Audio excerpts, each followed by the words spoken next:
នស្រឡាញ់បងស្រឡាញ់បងគឺជាបងតែហេតុអ្វីទៅអូនដូចមានគេតើលាក់យូរប៉ុណ្ណាប្រាំបងបានទេឲ្យបងបានអន់ចិនអូនថាវាមិនពឹងទេអូនមិនបានស្រឡាញ់គេក្រុមយ៉ាងគឺមិនដូចបងគឺរាប់អានគ្នាធម្មតាគេនោះត្រឹមឈឺនហើយអ្វីបងមិនជឿចិត្តអូនតាមតន្ទល់នឹងភ្នែកអូនណាហ៊ានប្រកាំកិនមកលងងពេកទេដឹងបើស្រឡាញ់គេចេញទៅអូនអាចជ្រើសរើសផ្លូវដើរតាមបេះដូងអូនគេជាជនទី3ហើយរួចខ្ញុំមានអារម្មណ៍ថាខ្ញុំជាអ្នកបងម៉ែបងបាំងស្នេហាគេអូនតែចង់ថាគេចង់មិនចង់ធ្វើជាមនុស្សអាត្មានិយម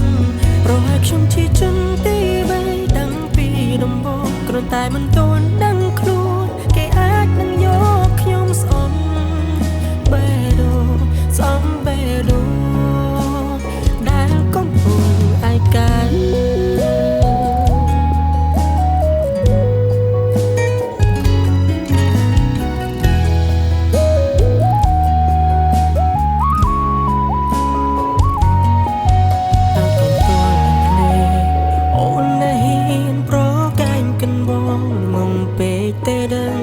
បើស្រឡាញ់គេ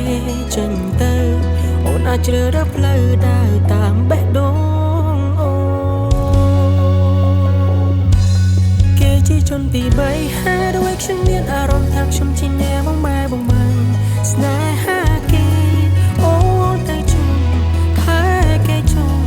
មិនចង់ធ្វើជាមនុស្សអាត្មានិយមប្រហែលខ្ញុំជាជនទី3តាំងពីដំបូងគ្រាន់តែមិនទាន់ដឹងខ្លួនគេអាចនឹងយកខ្ញុំស្អប់បេះដូងស្អប់បេះដូងដែលកំពុងឯកាគេជាជនទី3ហើយរួចខ្ញុំមានអារម្មណ៍ថាខ្ញុំជាអ្នកបងម៉ែបងបាំងស្នេហាគេអូនតែចង់ថាគេចង់